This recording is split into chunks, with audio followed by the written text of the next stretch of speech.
What is going on, everybody?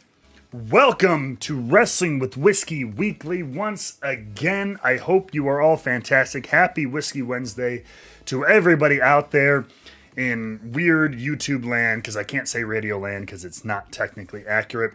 I got a couple people, a couple of our regulars are in the chat as well. Victor, what's going on? LJ, Tim, Sardog, insert name, okay, John, Adam Davidson, what's going on? Our guest is chat happy too, is already chatting in the chat room. Scorp, what's up? Hope you guys are well. Appreciate you guys being here. Before we get started, as we do with our conversation stuff, I want to get right to it as quick as I can, but I wouldn't be the shill man that I have always trained to be without giving you a little bit, if you want to be, because right here with me, I have our latest barrel pick that hit stores a couple weeks ago, our Woodinville Wrestling with Whiskey Cash Strength pick, and if you want to be a part of it, you can get that now at the Liquor Barn. That's the Illinois, not Liquor Barn in Kentucky, but the Liquor Barn in Illinois. It is available to the public now, but if you want early access, special discount codes, and the chance to join in on the pick, I'll give you the little info right here. Oh, I can't do that because I forgot to set it up before. That's okay. There we go. Now we can look at it. Boom! There's the Barrel Club. Check it out. You can be a part of picking these barrels. Join one of two tiers. The Barrel Club itself is only $5 a month. And I want to say a special shout out to our tier 2 people right there. We just added a couple more over the last week. Steph, Jason, Eric, Jason C., Aaron, Betsy, Tim, Mark, Joe, and Travis. Thank you guys for your support, you will always be shout out on these episodes and subsequent YouTube videos. And so anybody who can join in on that. But we are not alone tonight. No, that's right, guys. We will be joined by a guest, and let's get right into this nonsense right now. I don't think I'm going to be doing the interviewing. He's probably going to interview me just because that's what he does best. And here we have it. We are joined by Mr. Christopher Hart himself, Whisky Pete. Don't know why he had to change his name to Pete, but hey, he did. From the Houston Whiskey Social. Chris, what is going on? What's up, man? I'm so glad to be here. You know, you and I have been friends for quite some time right now. A couple years now, actually. I think you're the first notable name of my show here in Houston. So, yeah, thanks for having me on. Hey, you got to start low and then build yourself up. So I'm happy to be the stepping stone for others. But yeah, so I mean, for those who might be not familiar with you or the Houston Whiskey Social or some of the things you've done, give us the elevator, Kris Hart pitch of who you are, what you do. All right, so my name is Christopher Hart, and 6 years ago I started the Houston Whiskey Social, the state's largest spirits festival. We do 400 plus spirits, a lot of vintage stuff, a lot of dusty stuff. Of course, we are the only event in the state that does full Pappy tasting, full BTAC tasting. I also admin the Houston Bourbon Society, I always say this, I feel like a douchebag, I'm going to say it anyways. Yes. The largest single market group in North America with almost 11,000 members. And I host a show here in Houston called Whiskey Neat on ESPN, where I interview guests over a few drinks, including Matt Raywalt. And lastly, I own a spirits brand. Behind Matt, you can see my rum and my bourbon. Ta-da! Yes, we will absolutely get into those. We're into chatting about that in a little bit. I wear many hats. Yeah, no kidding. You are a busy man, and as we just talked about before the show, and at home with 4 kids too. So very busy man. On top of running your hands into all kinds of spirit stuff. So that's cool. So I joked about it before, but did Whisky Pete, was it just because you wanted to call your show Whiskey Neat and you wanted the name to rhyme? Is that where it came from? So everything has been an evolution. You take one step in one direction, and then all of a sudden you're A in English in the WWE, right? Like it starts off small. So basically, we've all known for years the type of people who take pictures of their food and post to Instagram, right? It's a thing. And there are plenty of us who take pictures of booze and post to Instagram. And so I created a cartoon character version of myself that was inspired by me to kind of put into those photos. So Whisky Pete, he's in the logo for my show. If you go to if you look at Whisky Neat on ESPN, and then of course once we created the show and got on the radio here in Houston, we just incorporated Whisky Pete into everything we do. So that's my Instagram handle as well, although he has not been featured in quite some time. But it just evolves. It just happened. Yeah, what happened? Didn't you have me? I don't know if you still do this, but like you take the picture or something where like you got to hold your hand out or whatever, and like you put them in. Do you still do that or no? Yes, yeah. Well, we haven't done it in some time. I missed an opportunity with William H. Macy and Matthew McConaughey and a few of the people I've had on my show. Not to name drop, let me just pick those up. Boom. But yes. When you came on my show, we put Whisky Pete in your hand, and it was a great photo. It actually was that was a lot of fun. I think so. Once I know the weirdest thing for me was when because when I started doing like a couple like whiskey podcasts or shows and everything, a lot of the time, and I don't remember exactly when ours was. I don't think was it in the morning? Do you remember? Yeah. So someone just said in the chat that my audio is a bit weak. Can you guys hear me now? I bumped it up a little bit after they said that, so hopefully it's okay. All right. So so a lot of our interviews have been at like 10 o'clock in the morning, including I did one earlier today. So it's like that. I started noting. I'm like, oh my, that was, and I never, as much as I'd gotten into whiskey and booze and everything like that, I still never was like a drink first thing in the morning, have a drink. I was always like, all right, I got to at least wait till like the afternoon kind of thing. But in the media world, like you got to start early with all that stuff. I did that with you. We were drinking it at like 10 in the morning. I did that with the Bourbon Pursuit guy. I told the joke on your show actually. Fred just grabbed Kenny's Pappy 15 at like 8:30 in the morning because they had like 3 interviews that day. So we started early, and it's.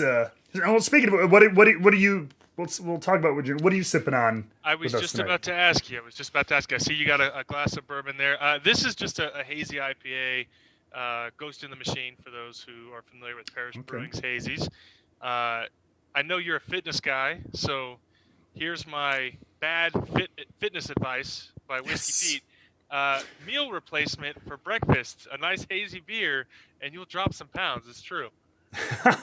Well, I mean, yeah, if you have that instead of breakfast, I guess you probably will. You have a nice little calorie deficit, good little buzz in the morning. Please don't try to squat after that, but and to each their own. I've got a few things that I think we can pour up. I know I brought some goat too. I know you got some of that. Yep.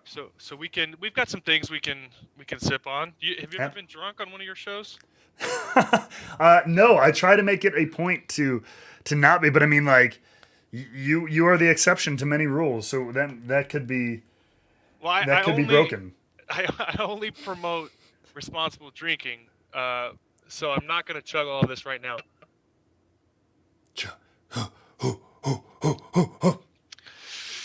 It's a meal replacement. It's a meal. That's right. That's your dinner.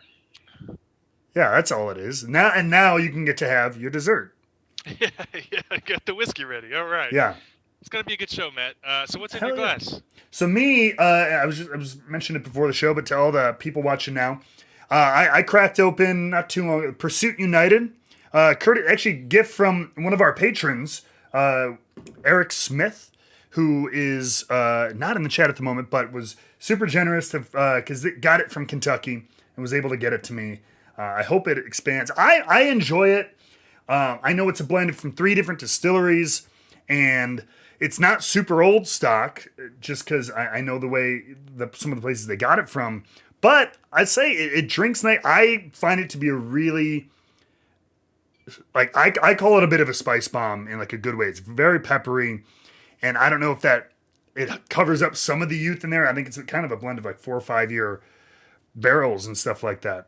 It's got a phenomenal nose. Phenomenal nose. You really could not tell anything about its age just from the nose. I really think they did a great job with it. I've been big supporters of theirs, and they've been an inspiration to the community. So, I don't know if they'll see this or not, but my hat's off to both Kenny and Ryan. Absolutely. No, I mean, I was saying this for a while. I mean, everyone obsesses over single barrels a lot of the time, and like, these high aged single barrels and stuff. Yeah, and of course, the uniqueness of all these barrels is so cool.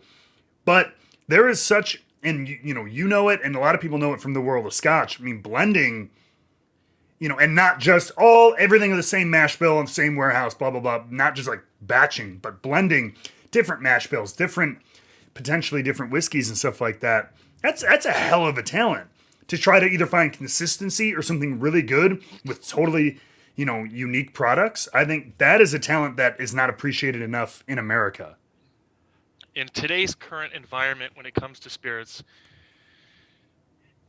there's such a saturation and a lot of really young stock out there that it is harder than it's ever been to blend and to find good product and to nail these things down. I think it's because so many people are involved in doing it now. I think it speaks more. It's just like sports, right? Wrestling when in the 80s versus wrestling now. The talent, the athleticism. Same with basketball. Same with boxing. I mean, it really. All things are getting progressively more difficult. So and even so, it's harder now than it ever has been to be a name in bourbon, right? Yeah. To get credit for being a talented blender or a talented picker, because none of the juice now was as good as it was in the 70s and 80s, right? Absolutely. Would you say? I've kind of said this, and I don't know how true I think many people feel about it. In American whiskey, do you still think blended whiskey is a bit of a dirty word over here? If not to you, then but to consumers or to the larger whiskey enthusiast community. So I will say I'm going to start with saying something pretty harsh, but then let me shape it a little bit. Okay. So the hobby and the consumer, there's still a fair amount of ignorance, not in an insulting way, just in a matter of not knowing. And Neil deGrasse Tyson, there's a famous quote from him, is that something along the lines of, there's nothing more dangerous than knowing just enough about something to think you're right, but not enough to know when you're wrong. And so there is a rampant situation more than ever of people who think they understand regulations or think they understand the industry and are not really open to learning, which leads to a lot of Facebook arguments. But we are also in an era of the most educated consumer. Yeah. So used to the whole idea of non-chill filtering and caramel coloring is because of an ignorant consumer base. They implemented these things to, if you cut something down with water, you make it lighter. If you add caramel coloring, then the consumer thinks it's good because darker is better. Right. And that ignorance, you can either fight it and do classes and go door to door and release advertisements, and you can teach those things. But it's much easier just to add the caramel coloring and make people think it's the same. The same with char filtering, right? Like now, the consumer, if you open your jar, the Prideful Goat, right? Not a plug. It's already sold out. I'm not trying to sell it. The Prideful Goat's unfiltered. You can see literally chunks of. What chunks? Yeah, there's little chunks and charcoal settling at the bottom of your glass. And it's not going to be flaky like a raw cask is from Blackadder, but it's completely unfiltered. You can see the char. Mine's got char sitting at the bottom. I could see a nice little black cloud. I'm chunkless. You sent me a chunkless, but I like the chunks. It's I like pulp in my OJ, but the consumer now didn't encourages that, right? Yeah. Whereas before, the consumer thought that something was wrong, and sometimes the distributor or the liquor store thought something was wrong. So I think we are getting better. We're moving towards a more understanding consumer. We're moving towards a more dispelling this nonsense ignorance about chunks and filtration and coloring. And people are appreciating a more cast strength product, a more unfiltered product. I'm rambling, but you get what I'm getting at. No. Yeah, and it's funny the way you kind of describe that, because I mean it kind of doesn't that just reflect the overall trend of the world though, kind of too, and the idea that you have more information at your fingertips now than at any time in collected human history. The power of knowledge and shared knowledge and all that stuff. But I will say that's the crazy thing, though, is that it's all of that's true. But yet, in spite of that, there is still so much of that ignorance still kind of remains. Both again in the overall scheme of the world and in our hobby and our business as well. Like it's kind of crazy. Like everybody should be, in theory, a super intelligent consumer and everything. You have more access to looking up how things are made and everything than ever before. But people don't. It's again. I think it is trending that way, but it's crazy how much people still don't. Yeah, I find myself sometimes, not a lot. I've gotten better about it, but sometimes getting sucked into an online discussion. And we, just this morning, I was trying to give someone some information, and I gave them the direct legal bill for the state of Tennessee's definition of the legal law passing what is Tennessee whiskey. And and the guy responded with a quote from an article about the bill that was wrong. And I'm like, hey, man, I'm giving you the literal legal bill. Here it is. What this says trumps a Google article that you Googled real quick. Yeah. So there's this. It's an uphill battle at times, but I do think we have a more educated consumer now more than ever.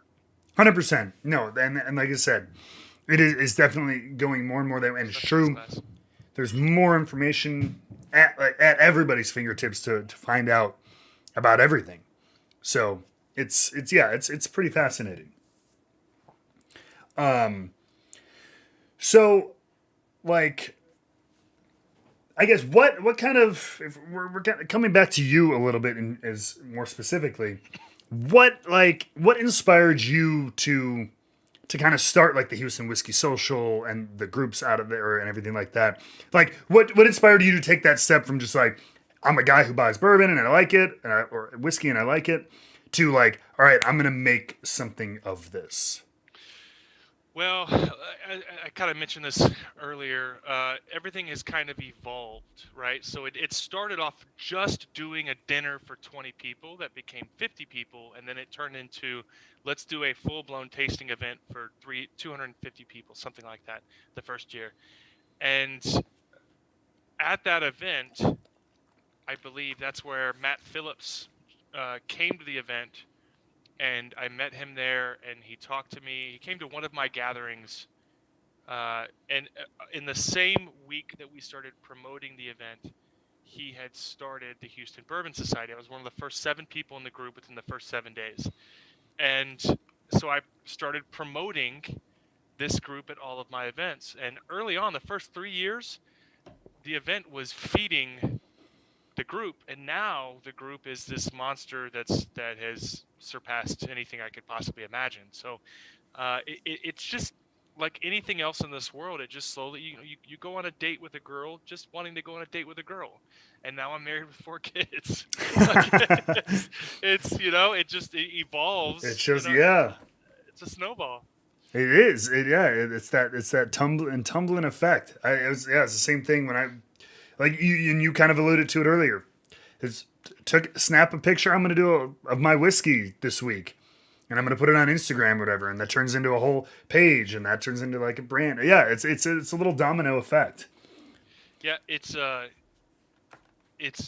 not something that I think a lot of us expect. I've been in aviation for the past 10 years, and I have been. My whole life has been aviation the past 10 years. And then I started the side thing that has now turned into my main thing. And in fact, in 4 weeks, I haven't told my job yet, but in 4 weeks, I'm quitting that to do this full time. So it's heads up, boss. It was really important to me that I hit my 10-year mark. I've been there. I'll be there 10 years on March 11th. I want to leave after it's been 10 years. I feel like I've earned the 10-year anniversary. I deserve the 10-year anniversary, and then I'll quit, and then my sole focus is going to be kids and whiskey. Wow. It came out of nowhere. Wow. I mean, that's great. So I mean, what was the tipping point for you when it was like, I mean, you started doing the kind of I get independent bottling, I guess what we'll kind of call it, or I don't know, how would you define it? Yeah, I would say that's the straw that broke the camel's back. So independent bottling, we've always been doing barrel picks for my Right. event. And we did barrel picks for my event before we did barrel picks for our group. And the group wanted to do barrel picks like we've been doing for the event. So I started facilitating picks for the group as things evolve, right? Well, we started doing bottling for the event because I thought it would be awesome if our event had our own bottles, right? Like to do our own brand. And if you actually look on the Gregarious Grump rum bottle that you have behind you, it talks about the Houston Whiskey Social, the festival that we host, and the little man in the rocking chair at the top on the brand is Whisky Pete, the little guy. Oh, the hat is there. That's true. Yep. And then the neckband, I don't have one in front of me. The neckband is our logo for the Whiskey Social. So we started it to do barrel selections for the event. And then last year, I don't think it's been formally announced yet, but a very large distillery, the largest west of the Mississippi Gulf Coast distillers, came over and asked to purchase 40% of the brand so that we can help scale it up. And shoot, so I sold 40% to Gulf Coast, and we're gonna get into hopefully a few more states this year, and we just bought some more rum, and we're gonna be looking at cognac soon. So it's one of those things that you're not expecting it. It just happens. Yeah, no kidding. So again, same thing, kind of like a little project, and it just kind of snowballs into something, bigger than you'd expect. Yeah, quick shout. Matt Porter in the chat, my fellow compatriot from the Bardstown World's Top Whiskey Tasting Competition. What's going on, Matt? Welcome into the chat, into the stream. Talking about ADHD whiskey there, huh? That's what I'm saying, Matt Porter. Absolutely. Yeah, we just started talking to this guy. So I know ADHD through the Bourbon Junkies, which we did that podcast together. I do want to talk to you about your world tasting. Sure. I'm curious, but I think what we're going to start to do, which I think is important and worthy of doing, I had so much fun, the four of us with the Bourbon Junkies and Bourbon Pursuit and you, and just having a conversation. I think we should do that once a month. And I talked to Matt and said, dude, it would be great if you came on. I think it would be fun to have him on. And you want to talk about camera equipment. This guy, I didn't know that 12K existed for clarity. This guy, I'm over here trying to get 1080p on my camera. This guy's operating in 32K. Absolutely. I mean, you got to have the screen to watch it, but there's so much going on in that. That's true. But no, man, dude, that sounds like great fun. I mean, it sounds like something. It's like I think it was a great thing, kind of piggybacking off what we did, and it's just another. It's also another avenue, just to kind of raise awareness of each other's projects and everything like that too. And no, then it's always fun to get good people together. Yeah, I'm not. I wish so I talked to Dan and Sean about this, and I don't really want to do it to promote my channel. I don't want it to ever come off like I'm leeching off their followers. Their channel's doing fine, but I just enjoy drinking with those guys, and Dan and Sean both have the same sense of humor that I do. A lot of times on Tuesday or Thursday nights when the Bourbon Junkies go live, I'll maybe have probably too many just to say the most ridiculous shit in chat and see Sean or Dan react to it. So it's something that I've enjoyed your company a few times. I've enjoyed their company. I think it would be fun to have a real relaxed, guy hangout via Zoom. Yeah, no, I think so too. I think that would be very cool. Or yeah, whatever the best way to kind of do that is, whatever platform. I don't know. Shit, I'm good with that. Yeah, I feel like I have a lot to learn too, because when we first started doing this, we would upload our videos to Facebook, which got us all of our views because we'd share them to our groups. Mm-hmm. But there's no ad revenue from Facebook. Yeah. And so like a year ago, we've been uploading to YouTube, but I haven't really focused on it. My focus has been Facebook. And then I found out that you get paid for your YouTube videos. And so if you get enough, if you start monetizing, get ad revenue and stuff like that. So about a year ago, we started transitioning our focus to YouTube, and all of us, it's starting to take off. And we've had some pretty decent sized guests on, and I just don't know what I'm doing, man. Like, you are so driven, and God, Kenny Coleman is a fucking machine. Yeah, he is. Dan and Sean are I need a, you know what I need? I need a co-host. I need a duo, someone that's behind the scenes, because I was talking on this. We've recorded an episode today at 10 a.m. and we were talking about the fact that I've been uploading this entire time for 3 years. Our show's been on the air 3 years on radio in Houston, and of course the podcasting platforms. I have been uploading our Google Podcasts, which is the second biggest platform, to our website. And it's been pulling from the RSS feed from our website, which I didn't know was a thing. Okay. Everything else is through Audio Boom, a podcasting platform. So all of our analytics was missing the second biggest platform that we've been having this entire time. So I finally tracked down a Google podcast guy and was like, hey man, I need to update the RSS feed. And this week, as soon as they got it fixed, our numbers doubled. And by the way, we weren't hurting before, but I had no idea that. I had no idea that many people watched the show. So God, I feel like a fucking idiot. Like every time, Dude, it's a process. This whole, a lot of people are figuring that stuff out this year. But even people who've been doing this for years and getting into this game, there's a lot of little ins and outs in this world, and this, the broadcasting and your YouTube's Facebook video. I'm learning it over on the Twitch side of things too, and like there's a ton of stuff you got to learn. Is that you have to be your own engineer and producer and stuff like that. Bubble Bath Bourbon in the chat. You guys get paid. They do. Bubble Bath Bourbon is that they got channels where people come by the droves. I've got a baby channel. I don't get paid yet, but I get paid in Prideful Goat and Gregarious Grump. Yeah, I don't. I will say this. And this is totally. This may be the alcohol talking, but you and I are the same age, right? Same age. When I met my wife, beautiful, stunning, 19 years old, right?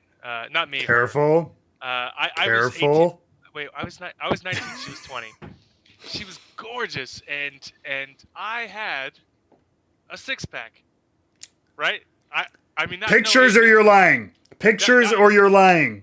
Not no Matt Raywalt six-pack, but I was in decent shape.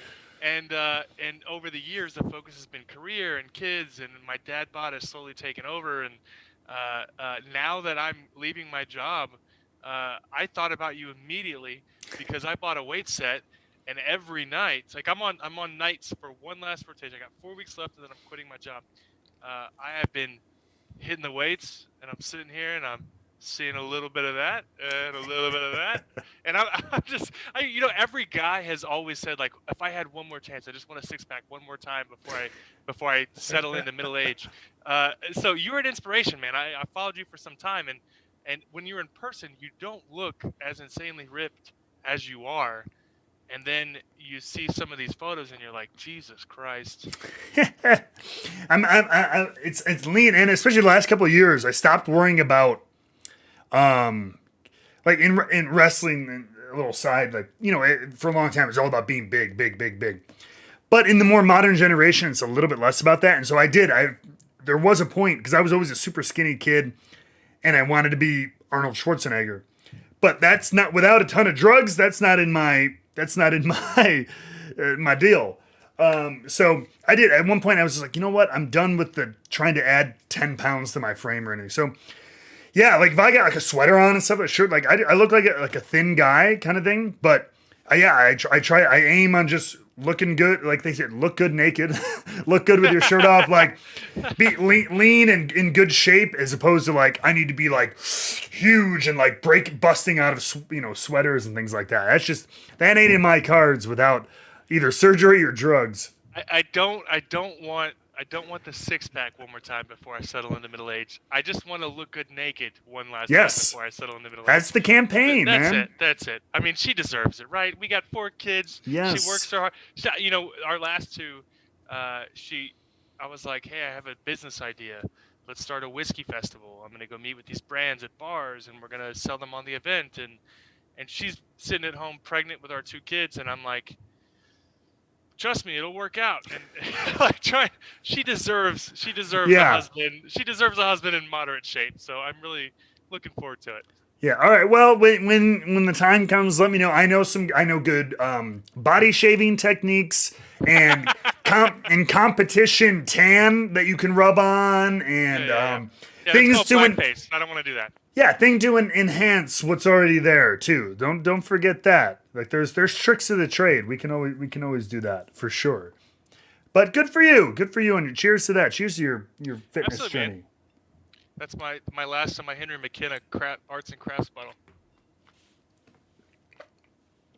Wait, what do you mean arts and crafts bottle? What does that mean? Oh shit. Okay. Yeah, so Henry McKenna in I want to say early 2000s, about the time you and I were in high school. Yep. This is called their arts and this is what Henry McKenna tin was before it is what it is now. Whoa, I've never seen that. Yeah, so they're called arts and crafts bottle because they look like a child super glued some shit to a bottle. I mean, they're great. They did barrel picks back then. Yeah, I remember seeing those. So this was barreled in 2001. I want to say that puts it at about 2011 when it was bottled. Mm-hmm. And so it's very recent comparatively. Yeah. No, I knew they used to do barrel picks at McKenna. But I've never seen that particular bottle. That's interesting. That is very, very interesting. I see you sporting a Barrel Craft Spirits sweater there. Yeah, I don't remember when did I get this. This is comfortable as all get out.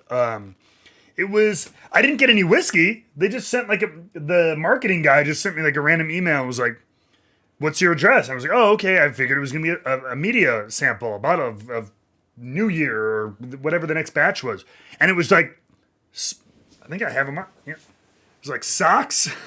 Yeah. Socks, a sweater, and it was not even a t-shirt, and some kind of strainer for a cocktail strainer or something like that. I've noticed that the media kits have been much more generous, but to me, I don't know. It's like unnecessary. They're sending like Hudson Whiskey. I don't know if you got that one. Hudson Whiskey sent out when they were rebranded with like the New York City kind of style logoing.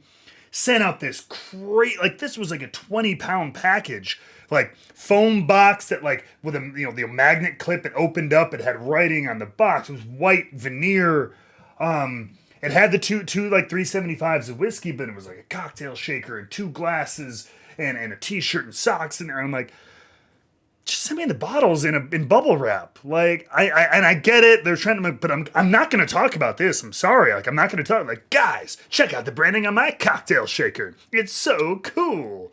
I'm going to talk about the whiskey. Why waste the money? I have a great working relationship with Barrel, and I'm going to give them a shout out here now. So they could not be a more generous company. Mm-hmm. Will Schragus is the head of their national sales. That's probably who reached out to you to send you that. Will Schragus could not be a nicer guy. The local, I'll say, whiskey woman is Jessica Kearns. She's a big Twitch person as well. She's fantastic.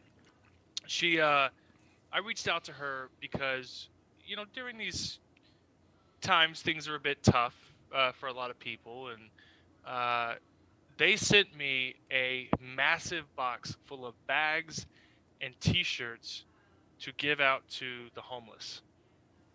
Just extra merch that they've had. They haven't been doing events at bars and restaurants. They didn't ask for any promotion. They didn't ask me to make some social media post where I'm kind of bragging about it. They sent a massive box full of stuff that could help the needy, and they did it quietly, and I'm not Barrel Bourbon could not be more generous. So definitely hats off to them, hats off to Jessica, and of course Will Schragus, my boy. Yeah, no, that's awesome. I love hearing stuff about that, especially like what you said. I mean, they just do it. Not not a PR thing, not a campaign, not a blah blah blah. Um, just do it. And there's a lot of people who do good stuff with a camera or with a big announcement or something like that. But yeah, that's the kind of good, for lack of a better term, down home goodness, of good people. Yeah, the support in the community in general has been, I think, more than it's ever been. I think before, I just don't think the industry was as connected as it is now. Yeah, It's far more connected and far more family like than it ever has been, and it's something that I think has become pretty apparent. I was on either YouTube or Instagram and saw a live tasting that was done via Zoom for a club in Australia, and I didn't even know barrel bourbon was sold in Australia. yeah, Australia's real weird about the bourbon laws, and I just thought, it's a small world. I mean, everything's going great for them. I couldn't be a yeah, bigger fan. yeah. No, absolutely. And the funny thing, you talk about it, the community, as a whole being family. Like, I've talked to people in spirits, and I'm sure you have too, in your capacity and everything like that. But people always say, like, it's not like this, generally speaking, and it's not like that with vodka or with gin and everything. Like the whiskey, Fuck vodka, yeah, bro. they're oh yeah. But I mean, like, but I've talked to people like reps and people who work for them. They come in, like, they'll shove if they're trying to sell, I don't know, Svedka, and they see Smirnoff, they'll kick the display to the side and put theirs. Like, they don't give a, it is cutthroat. Screw them. We're selling more. Whereas, like, at least in American whiskey, it seems like there is at least a sense of camaraderie and a little bit of, yeah, we're all in competition. We all want to be the best, but so and so needs a lending hand. So and so, I don't know. Everybody's willing to talk to each other and at least kind of work together competitively, but I don't know, calmly and kindly. I don't know. And everybody I've talked to has been like, it is not like that in other segments of the spirits industry. No, it's not. But there's an argument to be had here. So let's pivot a little bit. But Mm-hmm. it's tangential to what you're talking about. And everyone that follows you, and hold on, let me mute my mic so I can cough. I've got a little tickle. All right, so everyone that follows you knows that you come from the wrestling world. And the wrestling world is big on inflammatory, hot takes. Listen, brother, I'm going to come down there and I'm going to kick your ass and blah, blah, blah, right? Right? Right. A couple days ago, old Matt Raywalt released a video on his channel that couldn't have been more inflammatory. And I think you should lean into that. I think, listen, your name was built off being the bad guy, right? Yeah. Yeah. So lean into that. Be the bad guy. I think it would be. There is no one. There's only one person that I know of, and that is Fred Minnick, who can be mean to brands. Now, I've talked to Fred about this. We're close friends. I consider him a close friend. I don't know if he considers me a close friend, but I'm going to say he's a close friend. Yeah. Yeah. Or Fred has said there's a couple of brands that don't give a fuck if he's mean and honest, right? I don't think. I believe it is Sazerac and Old Forester do not care that Fred is honest. But Beam, on the other hand, has gotten their feelings hurt a few times by Fred and won't even reply to his emails. And I could be mixing the brands up here. That could not be more true. I gave an honest review. Now, years of support for a particular brand, I won't say which, years of support for a particular brand. My business was started as a marketing company. I help advise brands with bottle design and market strategy and this sorts of thing. I mean, that's what the company is. And one time I gave honest feedback about a release that was a vintage release. All I'll say is it was vintage 2002, and it was negative. And they were so incensed and so angry because they pay to come to my event and they pay me for input and for marketing, that I had to. There's this road where you realize, do I stop being honest, or do I tell them they need to toughen up? Like, listen, I've been supporting you for years. I'm a big supporter of all your brands. This one thing I thought you did wrong, I should be able to say it. Yeah. I'm saying all that because I think that you could be the inflammatory opinion of the people, and that's not really out there right now. Sure. And if it's done under the press, I mean, the name of your channel is Wrestling with Whiskey. You would think you'd come out in some underwear and really like light people up. You know, I got some things I want to say about Woodford Reserve and a Baccarat $2,000 bottle. You know what I mean?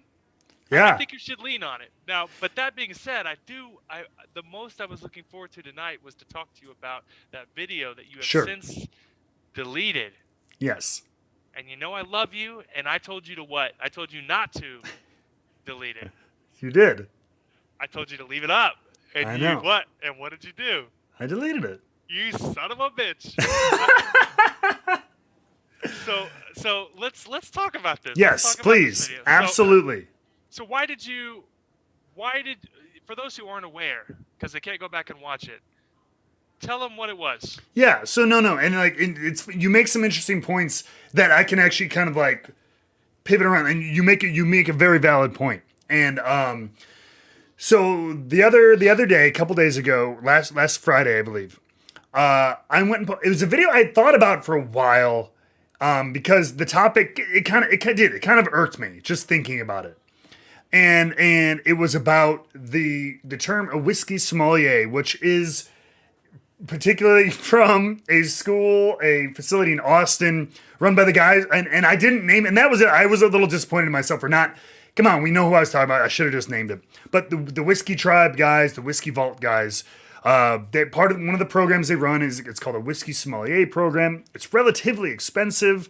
And it's not really accredited by anybody of any major industry influence or anything in the whiskey industry. And so based off that alone, like I always I'm like, that's just weird. I'm like, considering I know sommeliers and stuff too, like, and that is, it's not like 500 years old, I know, but it's been around a while. It's trusted and, you know, accredited by a lot of people worldwide within the industry. And so I thought it kind of grinded my gears that somebody in one little place, it was kind of co-opting that and offering an expensive course, which was relatively short too. So I was like, you know what? I'm just going off.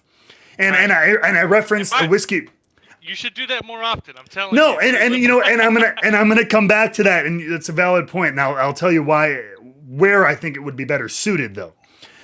And so, and I referenced like an old article from Whiskey Jug and everything, and so there's a lot of points that I think that I do feel the same about. But the reason I took it down was because again, to your point, somebody just going, oh, dude, you don't know what you're talking about. You're a fucking idiot. You're an asshole.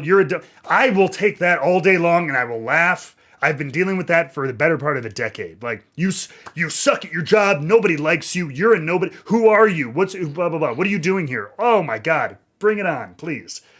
It was the people who either on the video took time to explain, like, hey, look at this, think about this. And then even people in my own Single Barrel Club, Patreon community were like, I hear you, but like XYZ. And like they thought, I'm like, oh, okay.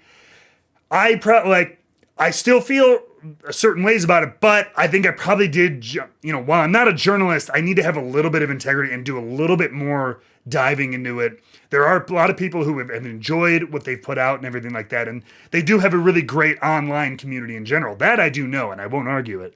But, and so I was sitting with it it was about 24 hours. And I was like, you know what? I'm like, a lot of these people who took the time, thank you to those who did, to put a well thought out thing. Like, hey, before you say this, look at XYZ. And I was like, shoot, I didn't do that. I didn't ask enough people what their experience was, or look into everything that goes into it. And so I was like, I know when I've made a mistake, a misstep.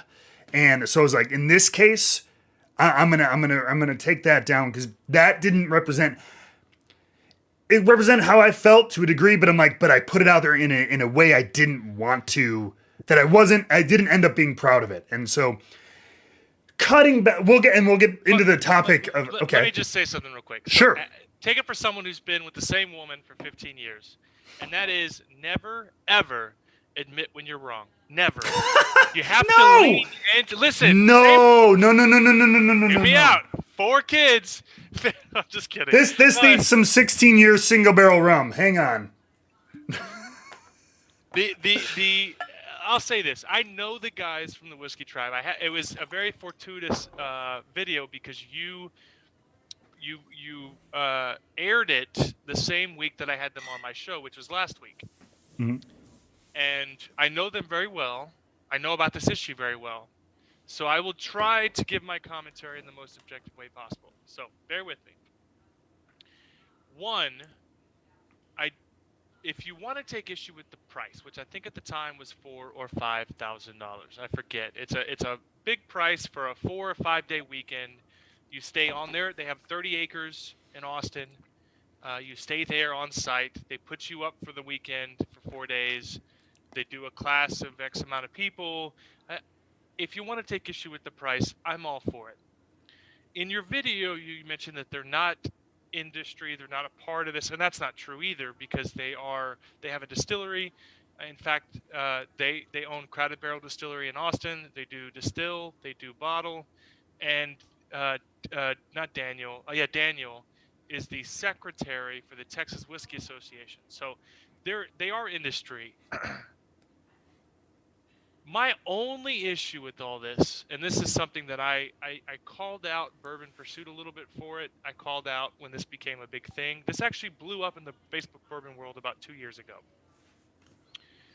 About 2 years ago, these guys have had a marketing company, have been doing this for several years, right? A long time. They have the largest following in whiskey, with more than 750,000 subscribers on YouTube channels, more than 75 million views on those channels. My biggest complaint is that the bourbon Facebook world has lived in our bubble so heavily that we didn't even know they existed. And the moment we heard about it, we were so quick to call them out that we didn't stop to really take a step back and assess. No judgments were made on the program itself. No judgments were like, let's look at the material, let's see if the certification is legit. None of those things were taken into account.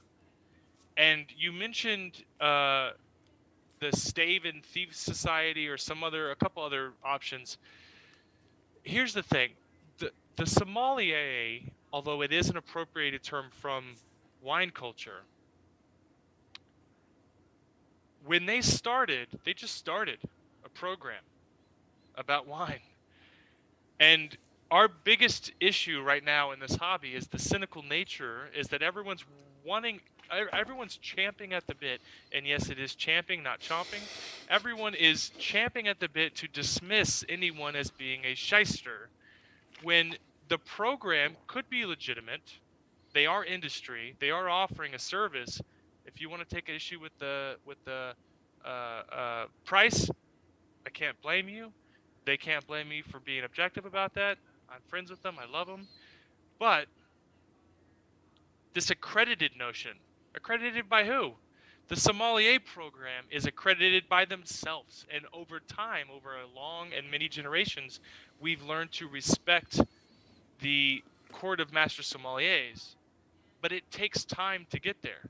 Right. And there is another thing I'll agree with you. I will agree with you that if to be a sommelier, it takes years. It takes a long time to get at each level. So if you also want to take issue with the 4-day course, I also can't blame you for that.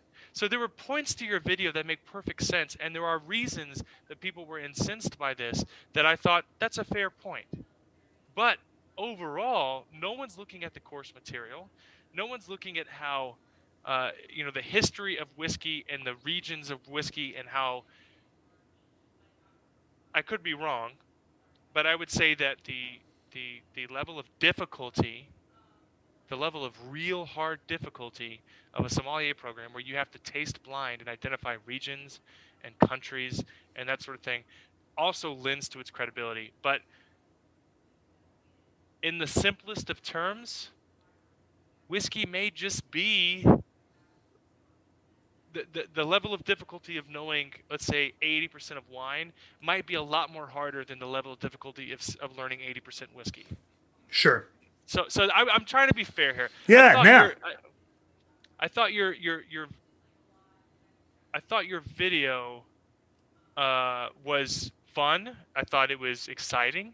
My heart started racing a little bit. I felt that. I'm telling you, man. There's an idea behind that where you can really, you're pointing out some fair points, but overall, I think you're wrong.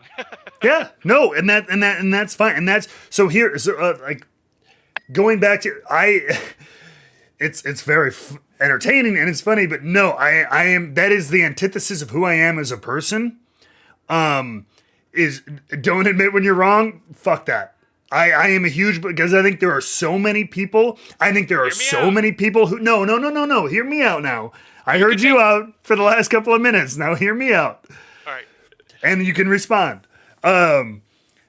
I think there are so many people in positions of power and, we'll just say it, politics and everything like that, who live and die by that credo. And it does, that's what gets them elected sometimes. Yeah, right? Who, you don't admit when you're wrong, you pivot, you change the story, you never, and I think that's what's wrong with a lot of it. Because I have so much respect for anyone who says, that's why I hate the term flip-flopper for politicians. There is nothing wrong with saying, I have more information now. I have better information than I did a year ago, a period of time ago. My mind has changed. I feel differently about X. And so I think that is one of the most admirable things in a human, and we don't have it enough in our leaders and call it whatever, celebrity, anybody in a position of influence or power. That is the credo, is never admit when you're wrong, change the story, change the subject, direct people elsewhere, and I freaking hate it. And so no, that is not something I will do if I know, like, shoot, I don't have all the information, I misspoke, I will admit it, because I think that is much more respectful as a human. No, it's not as sexy. No, it's not as blood pumping sometimes, but no, I'm not gonna do that. That being said, I think your point is well taken. I think there isn't enough, especially in the whiskey media space, with everybody, a lot of podcasts and a lot of YouTube channels and a lot of Instagram accounts. There's a lot of people willing to do pretty much whatever they have to say to get a free sample of BTAC or whatever, or the latest limited release of Four Roses or whatever it is. And while I've never like blatantly kissed ass. I've always, and I've never been, obviously never been, don't have to say it, never been paid, never been blah, blah, blah for anything. I will say there are probably a couple of reviews of bottles or samples that I've gotten that I was just happy enough to get, that I wanted to continue getting more, that I probably massaged it or, gave it the old, it's interesting, there's a note there. It's if you like rotten mold, maybe I don't know. I tried to massage it, and I think that kind of shit I can do away with, and I do plan on being. And I think there are so many people being like, it's nice if they either love it or it's good. Nobody's like, this fucking sucks. Like, what, what I mean? Like, Woodford, I love you, but this fucking sucked. I kind of did that with the Baccarat. I actually did. I got a sample of Baccarat, and I said over and over, this is not $2,000 whiskey. You're paying for the glass. If you're cool with that, great. It's finished Woodford. So, but I think there is room for way more hard truths, especially in whiskey reviews. Well, to be clear, so Jimmy Mundo made a comment saying, totally agree with Matt. Well, we're not in disagreement here. We're in total agreement. I think you made some fair points that are objectively reasonable to take issue with. But I think overall, the vilifying of the Whiskey Tribe guys was a bit, not just by you, this happened like a year or so ago as well. The vilifying of them was bit uneven, unfair. I mean, one other thing, if you want to take issue with the use of the word sommelier, I'm okay with that too. Uh, the with a caveat, So some people take adamant issue with the adopting of that term, and I don't necessarily agree with that because the English language is all about intention, and words evolve and become adopted and co-opted in many regard once they mean something more than what they originally meant. Sommelier carries a weight to it as an expert, as as this and as that.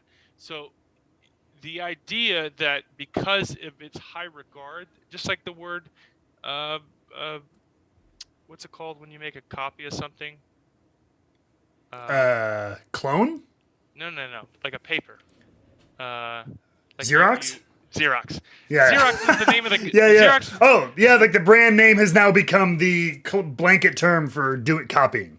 Correct. Right. Gotcha. So the name has evolved, and I could be wrong, but I know that they had a copyright issue when they tried to renew their copyright. They didn't get approved because the term has now become in our English language a term to mean something beyond what it originally meant, and that happens all the time. So the idea of sommelier being co-opted or adopted into other forms of expertise is not a bad thing. It's a nod to No. the, as long as it's held to the same standard. So I get it's Right. bad in that regard. So it's a little like I get the issue with it, especially if you think this program isn't held to the same standard as the whiskey somm program or the wine somm program. But I don't know. I think hot takes would be fun. I think it's something you can lean on.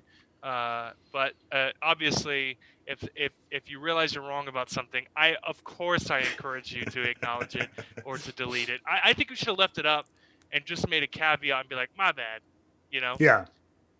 No, fair enough. I'm friends with you. We text each other. Mm-hmm. I follow you, and I follow the tribe. And I saw in their Facebook group, their private Facebook group of 20,000 members, them lighting you the fuck up Yeah. in the most insane way, and I was like, oh, this is gonna be fun.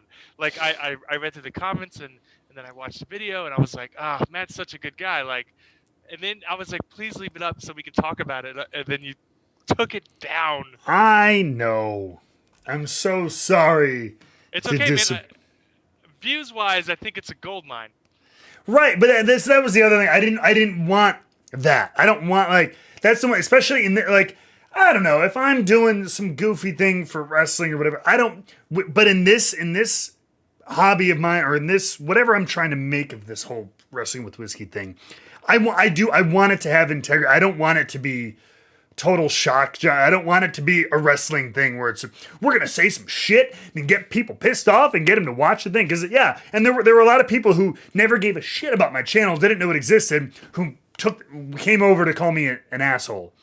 You know what I mean? And yeah, as much of a little spike it was. We used to call it you pop the rating in wrestling. You pop a rating. I'd rather. If I'm going to give a hot take, I'd rather have something that I could stand behind like 110%. And where I could stand up and take the arrows and go, that's fine, but fuck you, I believe this. Right. And in this instance, I was like, taking the arrows and going, oh shit, no, okay, I get it. Fair point, fuck, fair point. Shit, okay, I think I could have done this better. So in that regard, I was like, all right, I know, you got to know when to switch things. So, but I think you have a good point. Yeah, but I think you do have a very, very valid and very good point about hot takes and honest takes, raw takes, whatever you want to talk about, however you want to put it in whiskey and in whiskey media in general. I think there is too much pussyfooting around and padding everything on every release on the back and. Yeah, so I think there is definitely room for more full-blown honesty.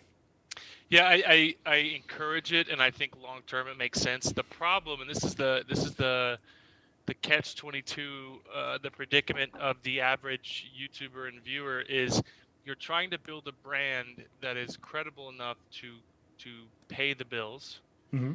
and you're not going to get there by immediately shitting on somebody.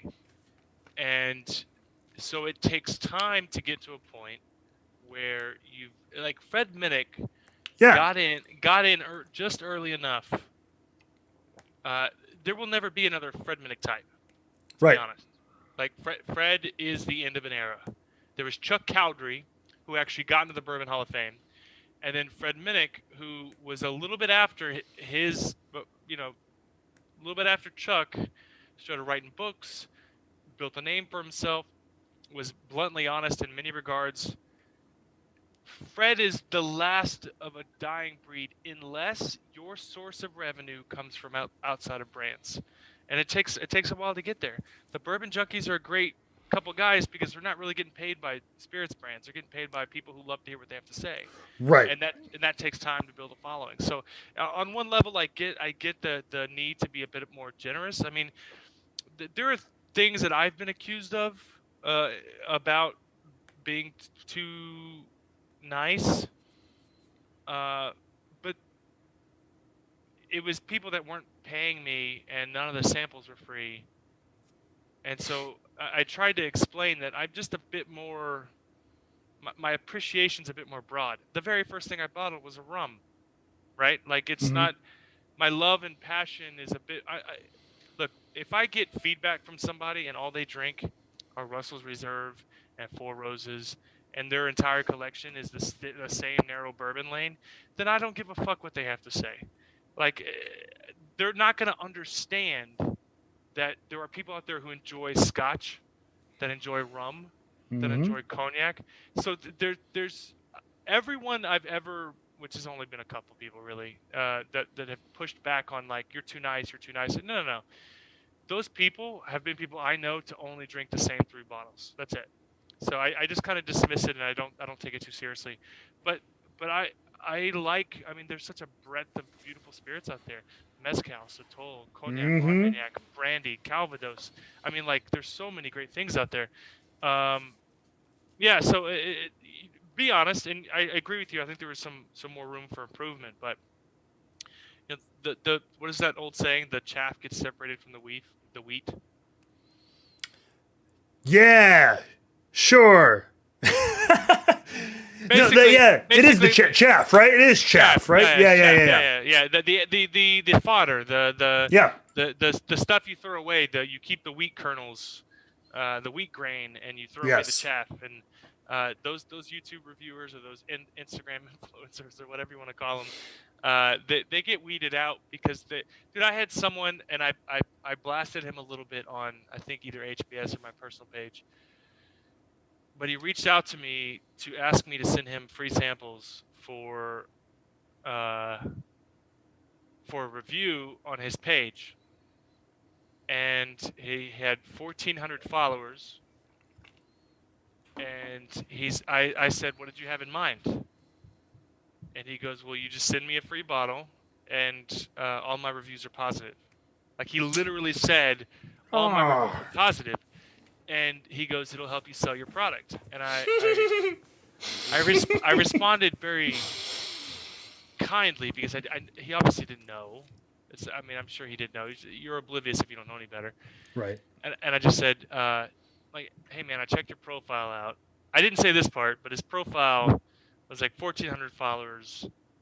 I have like 13,000. Like, I'm good. I don't need the. I don't need you. You need me, kind of thing. I didn't say that, but what I told him was like, hey man, like, this is not the way. Like, trust me when I say this. I really. Yeah. We could always use more people out there, but approaching brands and promising a good review is not going to do anything for anybody.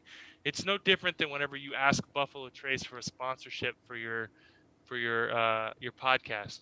The people who are listening to my show are already drinking everything they can get their fucking hands on from Buffalo Trace. Buffalo Trace is not going to pay $40,000 to do my show. Yeah. When the listeners are already doing that, they're going to do Rogan's. And dude, they did Rogan show, and I was like, what the Yeah. fuck?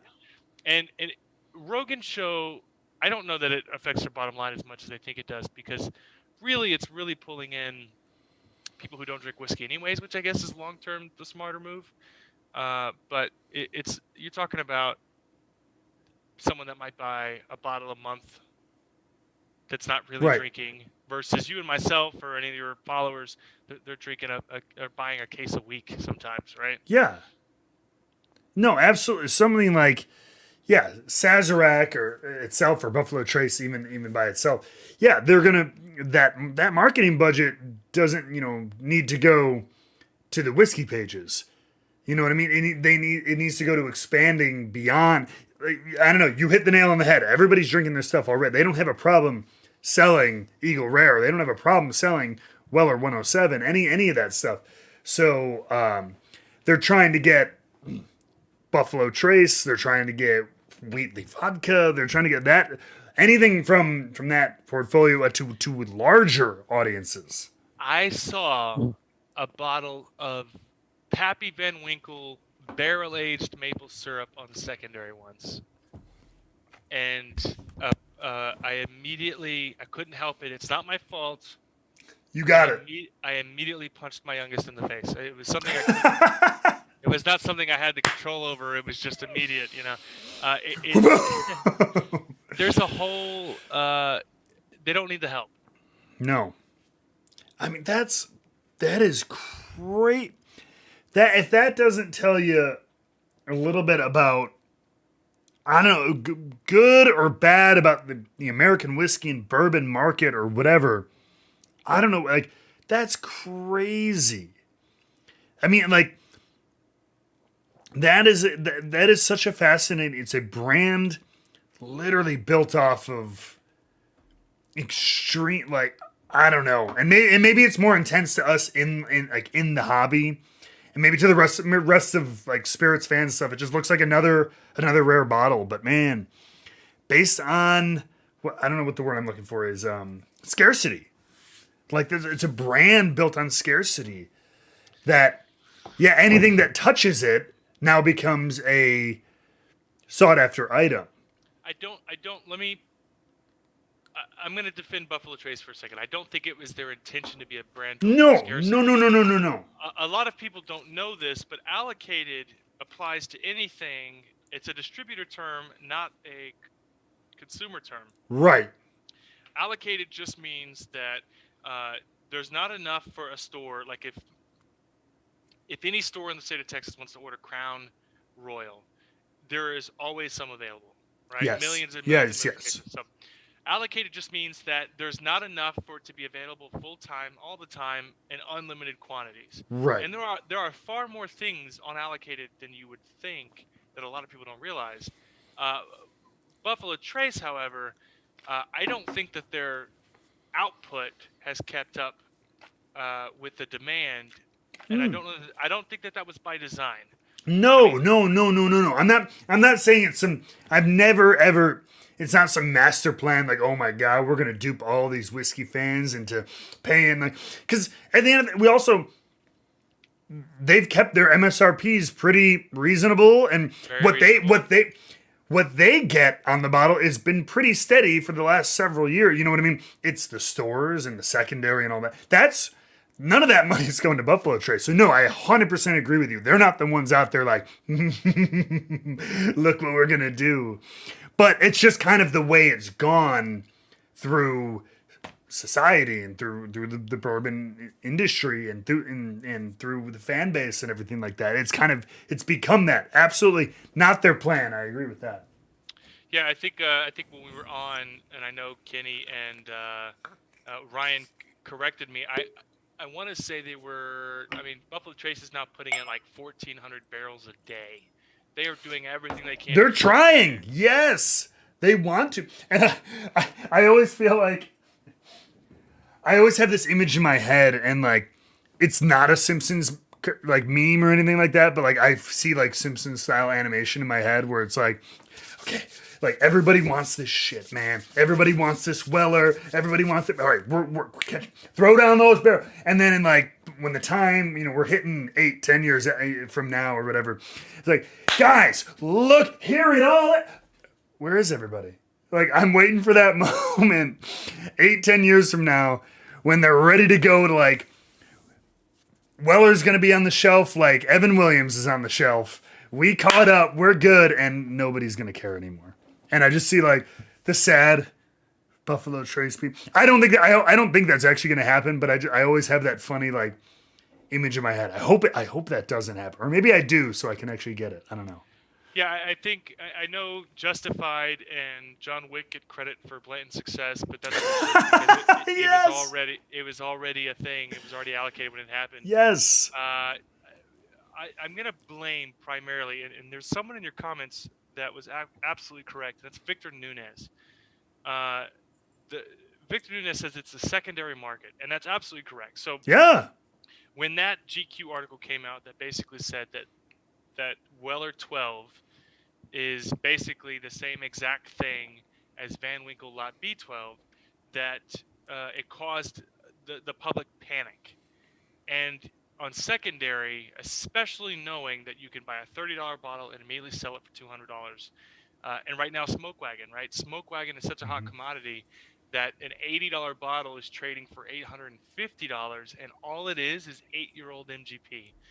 Are you out of your fucking mind? The consumer base that thinks that a $80 bottle of 8-year-old MGP is worth $850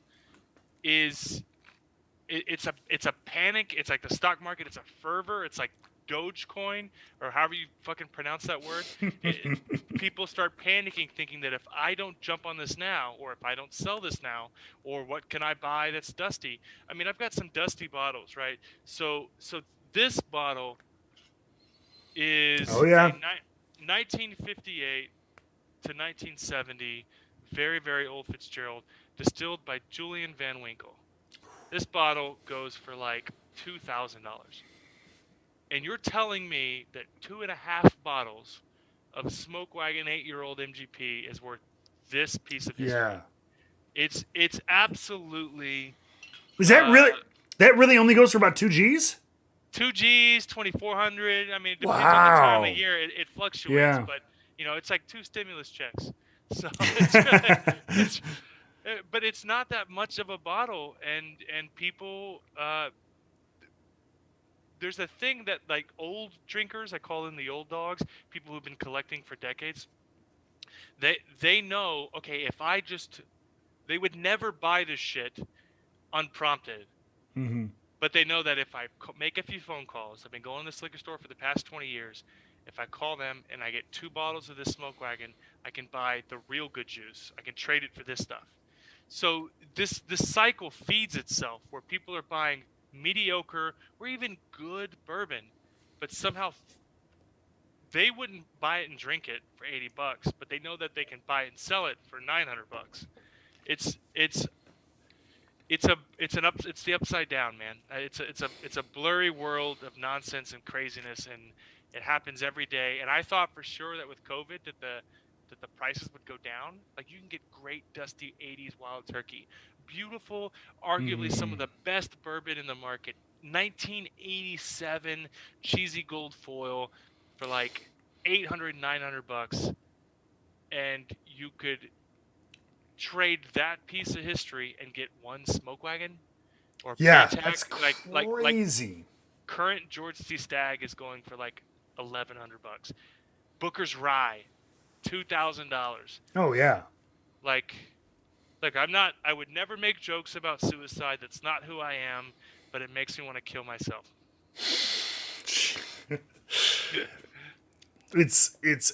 Yeah, you would think given the climate and everything. Nope. I mean, God, I've seen some of the auction graphs for some of those bottles. I mean, just over like and up through this year and continuing to, it's up and up and up and up and up and up for anything from Pappy to Black Maple Hills. So, a slight pivot, because I do want to talk about what's in your glass, but I want to say one last thing. I have an idea for a show. It was the original idea for my show, but we realized we couldn't do it because we couldn't sell it. Right? There'd be no Mhm. advert. No one would pay, ad revenue wise. No one would pay to do this. I think you should do an online interview. You working within the realm of WWE, or maybe some decent sized names, and you hot one style send them 10 shots in the mail, and you interview them, and they take a shot with each. Now, hot ones, when they film, they usually film for about 45 minutes to an hour, but they Right. condense that down to about 20 minutes. Yep. I think Matt Raywalt could be the drunken hot ones guy that gives someone make them take a shot, ask them a question, talk them through their answer. Question number 2, and then the shots get progressively more disgusting. Oh, I thought you were going to say higher proof. Higher proof and more disgusting. I think you could pull it off. So no, here's the thing. I've talked about that with my wife. We like hot ones. I think it's a really fun idea. Here's the thing. That went mainstream because it's entertaining. Here's the thing. You will never, ever get an A-list guest getting drunk on your show. Nobody is going to risk that. And 2, just to be fair, you're like, oh, get a couple of these like celebrity. I don't have any. You have celebrity contact. I don't. I know 2 or 3 wrestlers who would be willing to drink whiskey. And even they're like a niche celebrity or whatever. I do not know any celebrities. I love the idea, but yeah, I'm telling you, like, big names are not going to be willing, because 10 shots, they're going to be slurring and falling all over the place. It's not like a hot one where it's just like, oh my God, this is so crazy. Like, you're going to be falling out of your chair like an asshole, potentially. So I think you could do it if you build up, because hot ones built up with. But hot sauce doesn't get you drunk. It does not intoxicate you. I got an answer. Okay, please. So it doesn't have to be 10 shots. I agree. That's probably way too much. But I bet you could do 5 or 6 shots. And you could do, like, the first one's like a pickleback. The second one's like Sex on the Beach or a fuzzy navel. And then you get to the high proof straight bourbon or something. Hot Ones built a reputation of basically giving the guest full edit. Say, look, it's all pre-edited. You got full control. Any guest they have on, they have full permission to remove anything they'd like. And I've had a few things said on my show that we had to cut out because it was sketchy. And Dolph Lundgren, William H. Macy made a very crazy comment about his daughter. And, you're having a few drinks and they're nervous and think, dude, I had Homelander from The Boys. Sure. Whose career is taking off in a great way. Homelander immediately called his publicist after he left me and was like, I want to review the entire interview before he posts. So we had, in every 24 hours, she was like, do you have the episode yet? It was harmless. And he was nervous and he felt bad when he left, thinking that he was too sloshed. But I think you have to build a reputation of basically giving them control over the edit, saying, like, look, anything you want cut, we can cut. But once you have 5 to 10 episodes of C-list celebrities or D-list celebrities, and it goes well and it sees the views, then you work your way up to B-list and A-list. And once you've developed a history of making sure you take care of them in a safe space and not trying to confront them or blindside them, I think it could be done. And that was the original idea for my show, was to invite guests and drink through an entire bottle in an evening. Yeah. And we're like, well, that can't go on radio and it requires too much editing and no sponsor is going to want to pay for it. But I think you could do a Hot Ones episode where it's like 5 to 6 shots filmed over 45 minutes to an hour. One of the guys in your comments, Greg Carlson, did an episode of my show with the police in which we did a breathalyzer every 15 minutes during the interview. So he had 4 drinks in an hour. That's 1 drink every 15 minutes, which all of us do. Yeah, that's not too bad. All of us do. And he was legally drunk. And so we were trying to showcase that, hey man, if you have 4 drinks in an hour, you're not safe to drive. It was a PSA. But I had to convince the police to come to the show. I had to convince them, like, hey, they might get drunk. Let's not like immediately catch them downstairs and pull them over. Yeah. My guests are gonna Uber. It'll be safe, you know. Like we had to run it up the chain. I'm telling you, if you did an interview with Triple H or Chris Jericho or something where it was like 5 shots. Jericho, I can maybe get. Jericho, like I'll be on the live stream with you, adding color commentary. I'm in. But I think you can do like 5 or 6 shots, various strengths, going from basically a mini cocktail to full-blown high-proof cast strength whiskey, and then watch. And each reaction is going to get rougher and rougher and rougher and rougher. And that beautiful 15-minute, 20-minute interview is going to make for crazy view. I'm going to do it. I gotta do it. I'm gonna do it. Fuck you! You gave me the idea. You gave me the idea. I'm gonna do it. It's too late. You get a producer credit. I get a producer credit. If you do it, I won't do it. But I bet I can find one stand-up comic who will do it, and it's gotta make for a good interview. And I feel like I feel like comics would be into it. Like I feel like I could get probably at least one or two wrestlers to do it. The name of the show is Shot Ones. Hot shots. Hot shots. Come on. Come on. The last one is a flaming shot. It's a hazmat, high proof. Dude, why are we not getting paid millions of fucking dollars? We'll talk more about this off air and everything. But I you know what?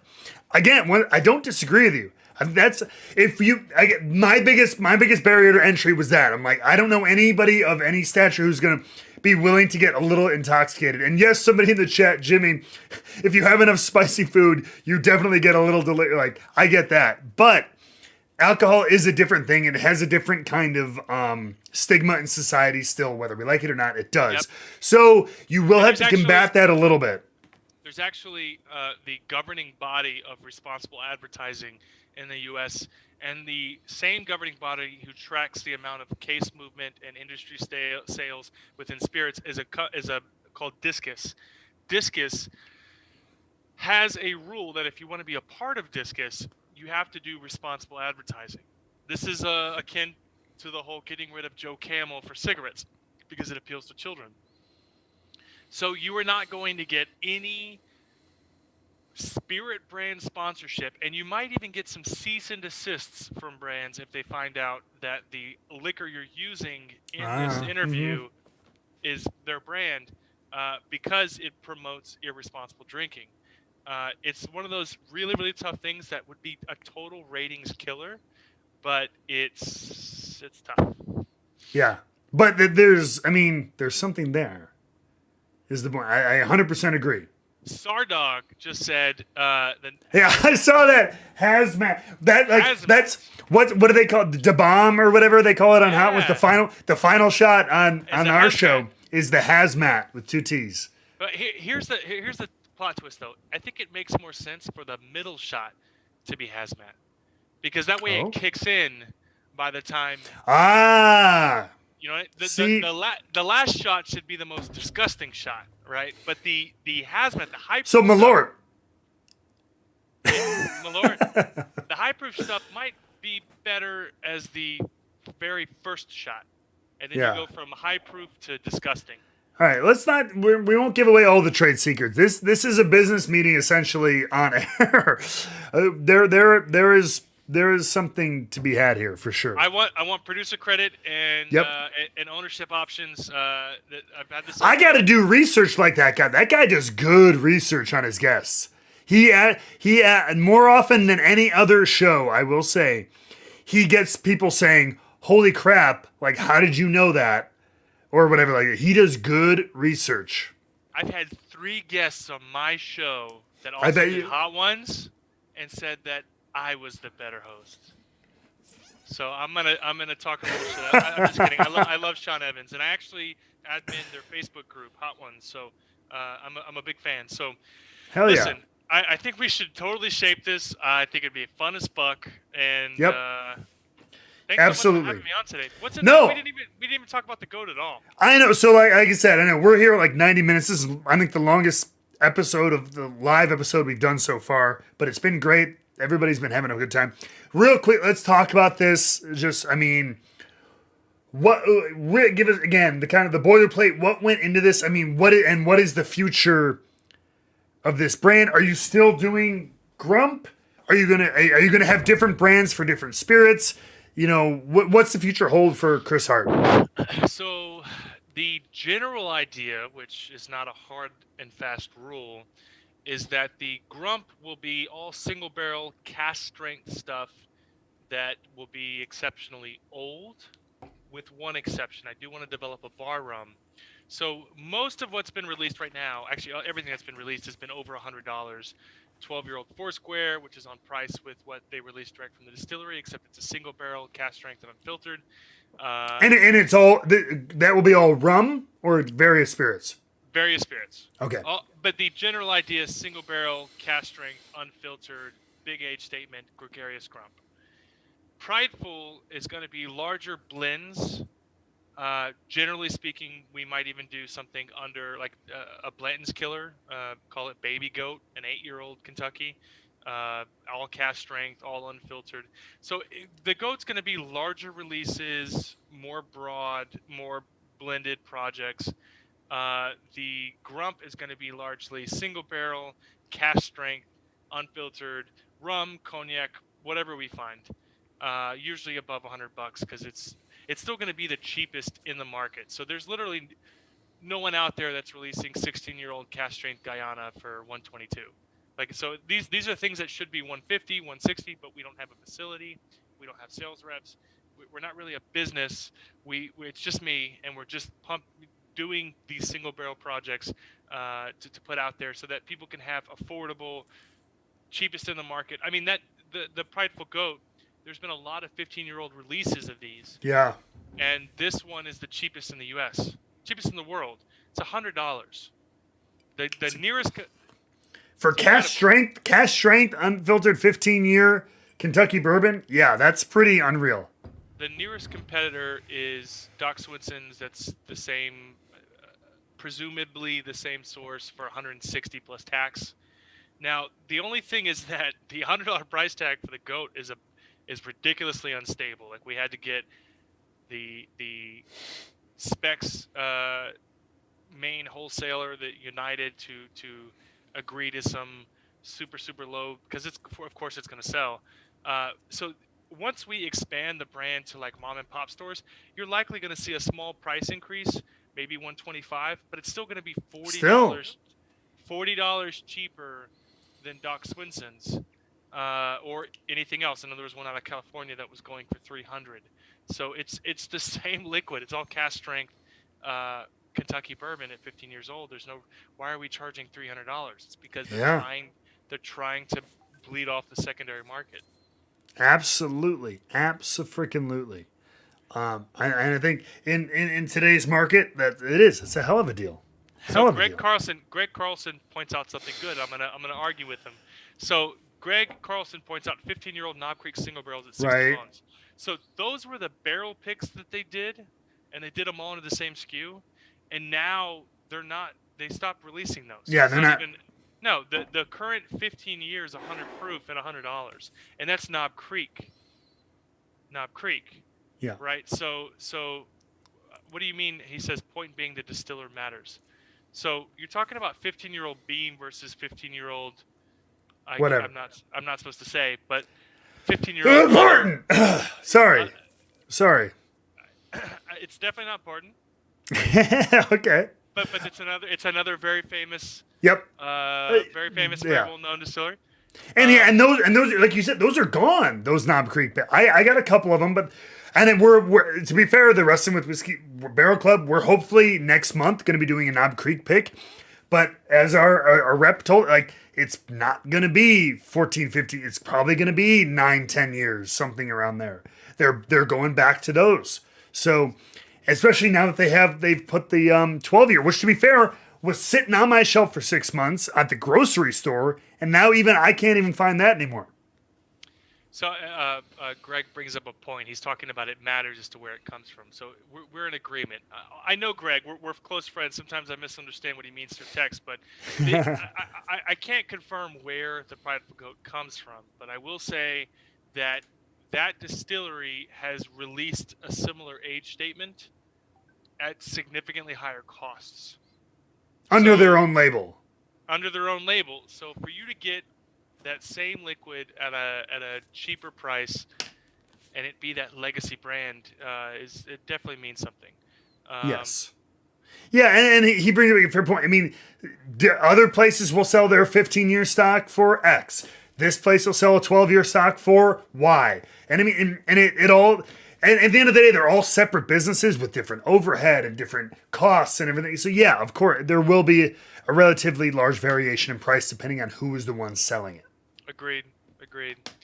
It's look, all we want to do, all I want to do is I want to do this and produce products that we can put out to the market that are exactly what people want. Unfiltered, cask strength, a lot of single barrel stuff. That is the opposite of the current trend. And the opposite of the current trend is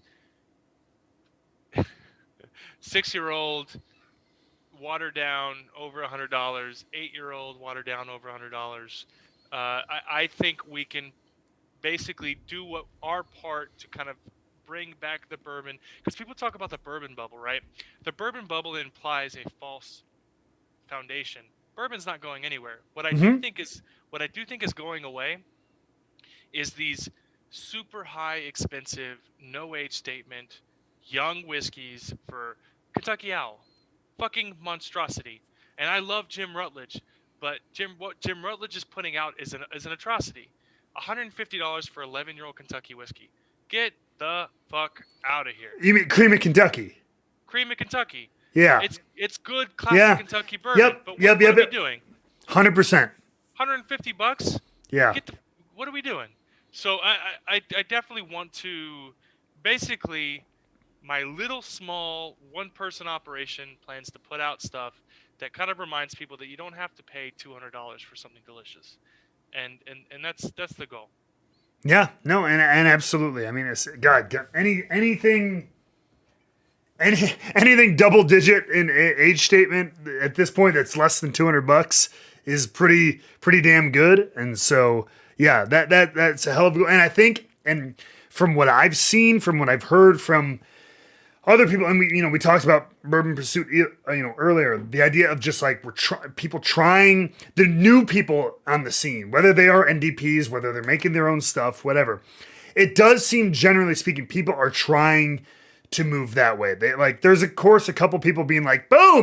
I got a 12-year product, $250 because I'm a football player or whatever." But oh yeah, let's talk about Peyton Manning's atrocity. Peyton Manning's. The most heinous thing that's happened in bourbon in the past ever, the most heinous thing is them taking a $35 product, Dickel 13-year bonded, a $35 product, putting it in a different bottle for $200 a bottle. That is, but it was blended by another famous, master blender, master distiller kind of thing. That's the flip side of it for us geeks. But it's crazy. It's heinous. It's something that I want to discourage at all turns. I think, listen, nothing is more damaging. Look, I have friends that are completely generous and hospitable people. Every time I go over to his house, he offers his bottles, he offers his food. Peyton Manning? Nope. I was saying. No, someone else. I'm saying that I have a friend that is completely generous, and when you take advantage of that generosity long enough, he'll eventually realize, or his wife will realize, that you're taking advantage of, that you've got to stop. Yes. And I think the bourbon community needs to come together to say no. Look, Smoke Wagon, with all of the complaints you want to make about MGP bourbon, the guy has built a product at a reasonable price when he could be charging more. He's doing everything he can and to charge a reasonable price. And if he wanted to be an asshole, he could. Oh my God. If he wanted to be. But that isn't his narrative. That isn't his idea. That isn't his MO. He wants to just provide good product for good people at a reasonable price. That's what's going to break our system. All of these fuckheads, Kentucky Owl, who with every release was a price increase, and now their bottles are sitting on the shelf for over 2-3 years since the second, third release of Kentucky Owl Rye. They need to go away. Yeah, no, 100%. And like I said, then I feel like the new companies and whatever they are and the producers and stuff like. I think people are trending that way, and hopefully it continues to do so. But on that note, power to the people kind of note. Kris, seriously, thank you for coming on here. Longest episode yet, but it felt like the shortest just because, as we were talking about at the beginning, like having conversations like these, especially with people who enjoy it and give a shit and are just passionate about it. It's fun and it's engaging and it's awesome. So thank you so much for being here. We'll do this or any other variation of it again for sure. Well, listen, I can't thank you enough for having me on. I think it was a great time. And, dude, this was fun. You're right. It just kind of flew by. We're now over an hour and a half in. Mm-hmm. And I've been up for 24 hours. Holy shit. Well, before you go to bed, I mean, the obligatory, where can people find you, Goat, Grump, whatever? Let them know where they can get at you. Yeah, so you can check the show out on obviously YouTube. It's called Whisky Neat, ESPN's Whisky Neat. We've sat down with guests, some decent sized names, and just did interviews over drinks. It's a similar concept.